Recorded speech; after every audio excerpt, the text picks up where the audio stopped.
Okay, so we're gonna jump right in. I'm hoping this lighting is okay, you guys. I'm sorry if it's not. Honestly, the sun keeps going in and out. I don't really know how I'm supposed to control that, but we're gonna work with it. We're working with it. Okay, so I have screamed this product from the rooftops, so that's what we're using today, the Dr. Jart BB cream. First question is, did you do baby-led weaning? I can't decide if we should try it. Oh no, guys. This is a really accurate depiction of how my day is going.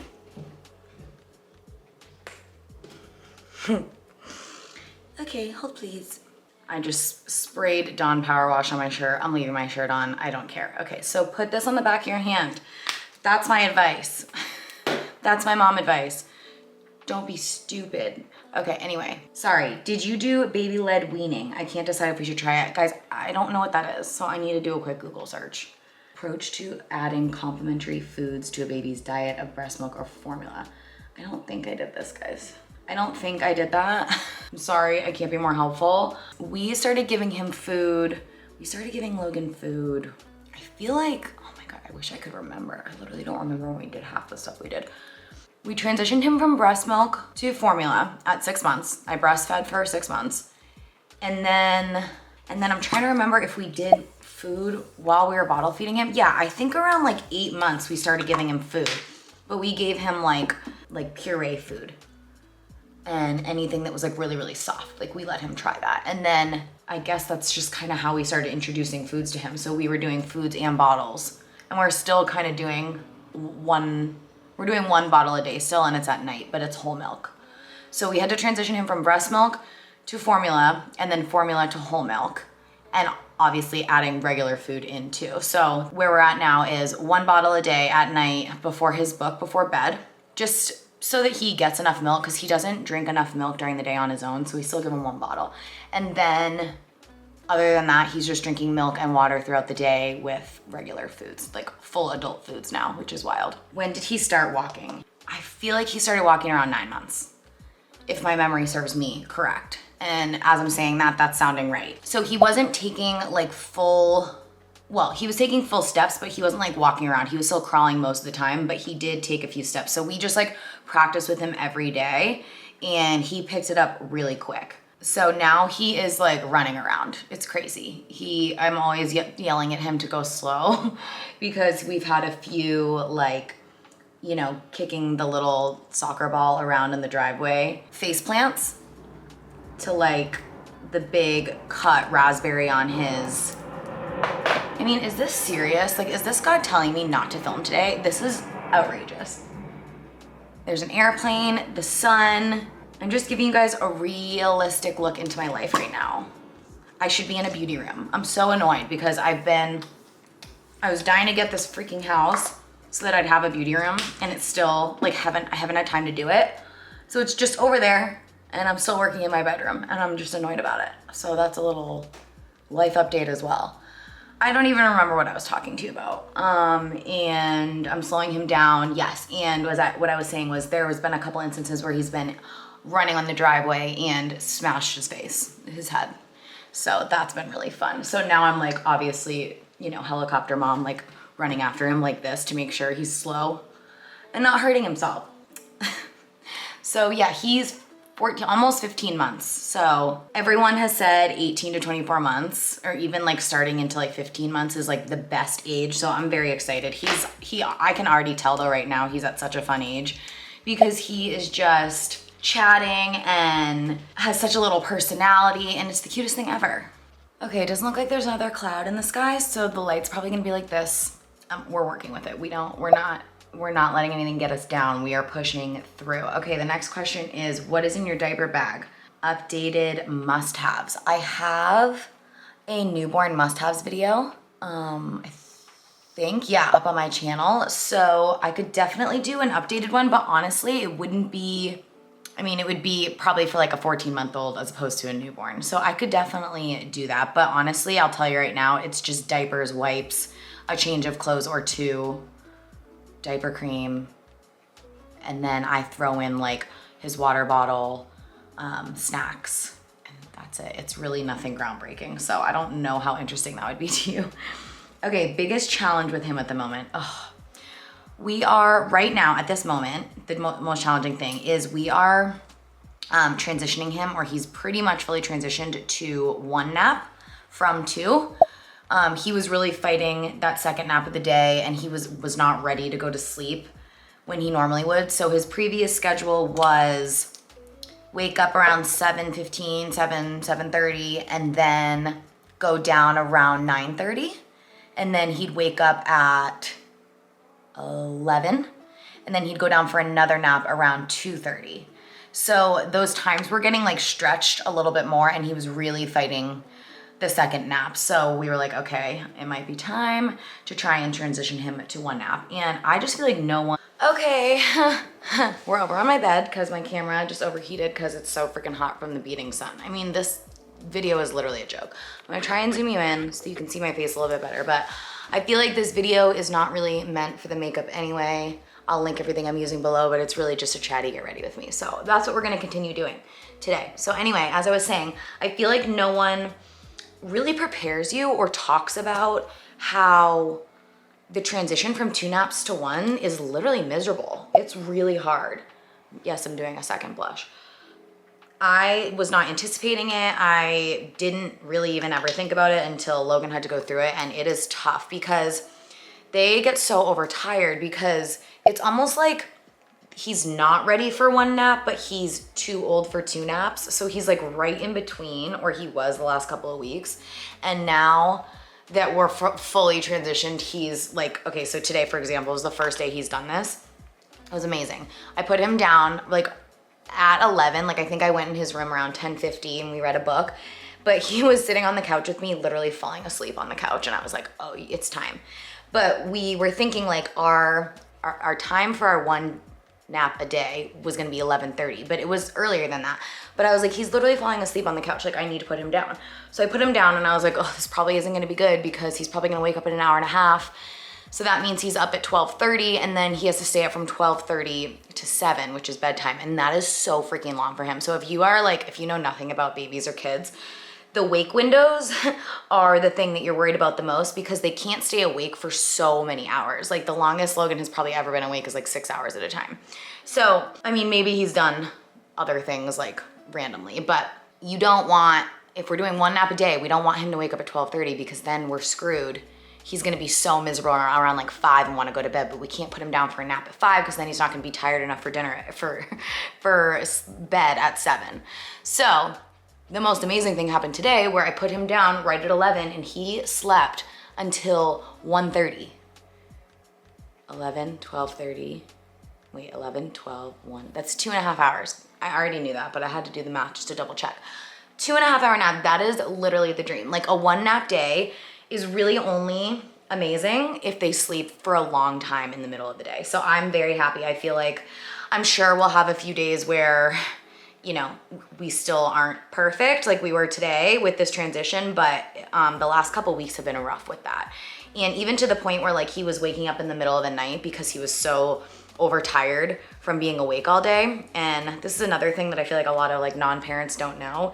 And that is like, if your baby's overtired, they don't sleep well. So like you can't just keep your baby up and like, because they've been up longer, they'll sleep better. It's actually the opposite. I mean, it's just like adults, if you think about it. Like if you're overtired, you don't sleep well. Like you wake up in the middle of the night, you're all messed up. That is something I've learned as a parent and something that it has been very challenging, or is very challenging at the moment, but we are getting through it just like everything else. How many hours of sleep do I get? Okay, so Logan sleeps through the night. So I get as many hours of sleep as I want, depending on what time I go to bed. So if I go to bed at midnight, I usually get about 7 hours. So the no sleep thing for us got so much better, probably like starting around 6 to 9 months. Things all started to get a little easier. They don't have to eat as often. They start to learn and get older. Like it's so different when they're a newborn. So I get plenty of sleep as long as I'm not like, you know, up with Ethan or like out drinking wine or something. I get plenty of sleep. When did Logan sleep through the night? Perfect segue. I think he slept through the night, like I said, around, oh guys, I can't remember. It's been a while. It's been a while. So I wanna say like 10 months, but I remember being in it and being like, this kid's never gonna can sleep through the night. Like, I swear to God. I mean, we were losing our minds. But then it finally happened. And the first night it happened, we were like, oh, good Lord. That's what a full night of sleep feels like. That heaven. So I know it is, I mean, and the thing is, like, I feel like I asked my friends that had kids too, like, when did your baby sleep through the night? It doesn't matter when their baby slept through the night. Like, just like for you, it doesn't matter when Logan slept through the night. Every baby is different. Like, I know people whose kid have slept through the night since they were like 4 months old, 5 months old, which I'm like, they had to like go in and wake them up to feed them. Like, that was never Logan. And every baby is so different, obviously. So even if Logan was sleeping through the night around 10 months, like, your baby could definitely sleep through the night sooner, or it could take longer. Like, unfortunately, it's just like, it's all dependent on the baby, and they're all so different. And there's no way to really know when that's gonna happen. But I'm telling you, you're gonna get to a point where you look back and you literally forget. Like, you forget how hard it was, which is crazy, because when you're in it, you're like, this is hell. Like, this is so hard. But then you come around the other side and you're like, that was actually such a short period of time that I had to deal with that. And like, I think that's why people have multiple kids, because they literally forget how hard it is at first. But trust me, it gets better. It gets better, and you start to feel more like yourself, and like a more like improved version of yourself, like a stronger, more badass version of yourself, because you're like, I have a kid, but I'm still me, but I'm a better me because I'm a mom. It's kind of awesome, but you will get there. So just hang in there. Expecting with my first, any tips? Oh gosh, honestly, I mean, get excited. Like, I don't know. Like, I don't know if I have any tips. I guess try not to be nervous. Trust your gut. I feel like I did a video where I talked about like my advice. It's possible, but I can't remember. My biggest thing I think would be just trust your gut and trust that you know what you're doing. Because I think it's really normal to just feel like really scared because you're doing something you've never done before, and it's like a human that is now gonna rely on you forever, and like the magnitude of the responsibility can weigh on you, and you can just kind of spiral and be like, oh my God, this is insane, and be very nervous and scared. But just remember, like, your instinct is so strong, and like, you really do know what you're doing, and you are, I remember saying this in a previous video, but like, you are the best parent for your child.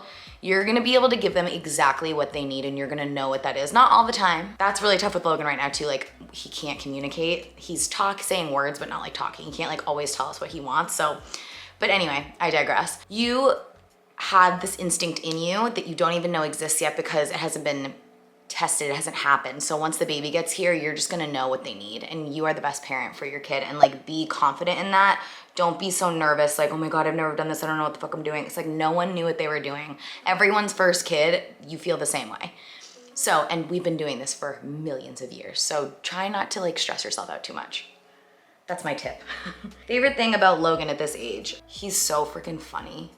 He is like hysterical. Like, I really hope he stays funny like as an adult. He's such a little like jokester. He's like a little flirty boy. Like, he makes these funny faces, and the words he says, everything about right now is so fun. I'm trying to pinpoint like one thing. He's getting really good at talking. So like, we'll say things and he'll repeat us. Like, one thing he does that's really cute. So if I'm like looking for something, like say I lost something and I'm trying to get out the door and I'm holding him, I'm like, where are my keys? And I'm just like, I'm like looking around. He'll just go, and he'll do it too. And it's so cute. It's just like a stupid little thing he does, but it's hilarious. He's like a little parrot, but he's just learning so fast right now. It's honestly crazy how quickly he's learning and what he's picking up on, and everything he's discovering is really, really cool. He really likes to like find things that are alike and put them together.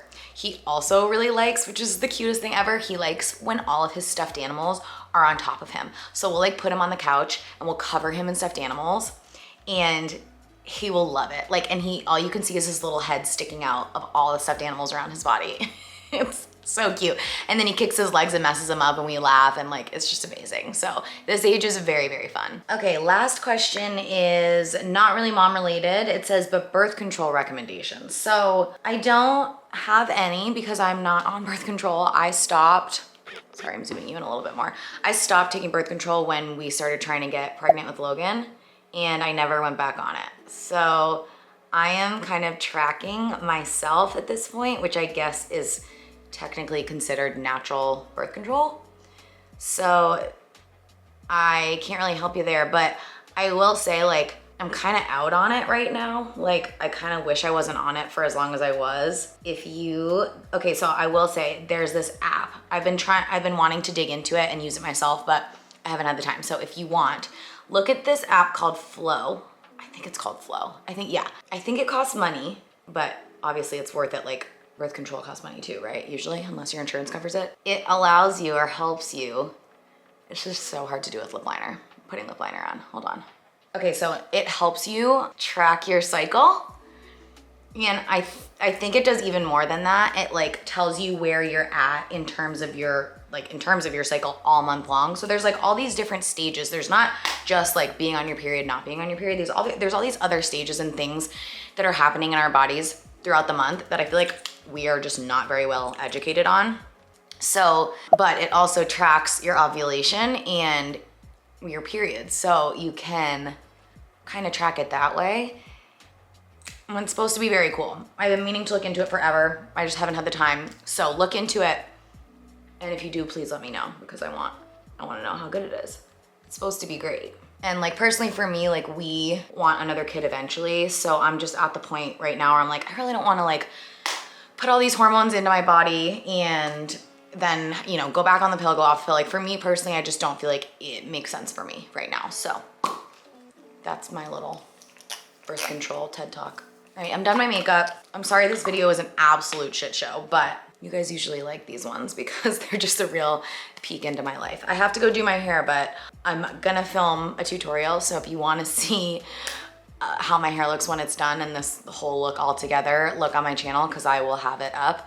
Probably by the time this one's up, maybe, or maybe it'll be up like at the end of the week. So anyway, thank you guys so much for watching. I hope you enjoyed this little catch up, chatty, get ready with me. Please leave requests for content below. I'm trying to figure out what the balance is gonna be on my channel in terms of lifestyle, mom content, home content, but also beauty and fashion. I'm really just kind of doing it random, willy-nilly, like what makes sense for me in my life at this moment. But I can definitely start mixing in more different stuff if that's what you're looking for. So leave those requests below. I love you guys and I will see you in my next one. Bye.